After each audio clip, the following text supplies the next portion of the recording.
station on Space to Ground. Welcome to Space to Ground, I'm Isidro Reyna. The science continues aboard the International Space Station. This week, the crew made preparations for the arrival of Astrobees, a self-contained, free-flying robot that will be flying around the station alongside astronauts later this year. Astrobees will help scientists and engineers develop and test technologies for use in zero gravity, help the astronauts do their routine chores, and give flight controllers in Houston additional eyes and ears on the station.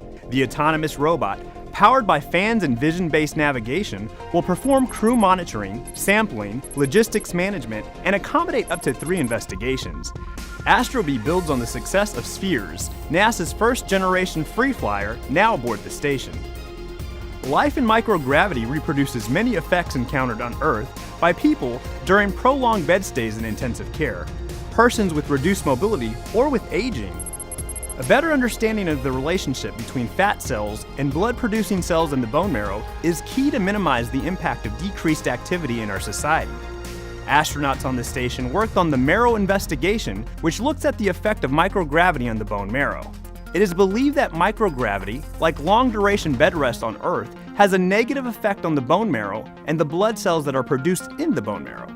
The extent of this effect and its recovery are of interest to space research and healthcare providers on Earth.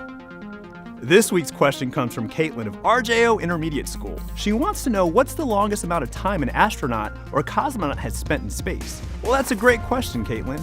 We'll have to take a look back into our archives. The Russian space station Mir endured 15 years in orbit, 3 times its planned lifetime. It hosted scores of crew members, including physician Valery Polyakov, who lived aboard Mir for a single continuous orbit stay of 438 days. He completed his stay in 1995. In comparison, and most recently, retired NASA astronaut and Expedition 46 commander Scott Kelly and his Russian counterpart Mikhail Kornienko spent 340 days aboard the International Space Station. They completed their mission in 2016. Keep sending in your questions using the hashtag #SpaceToGround. We'll see you next week.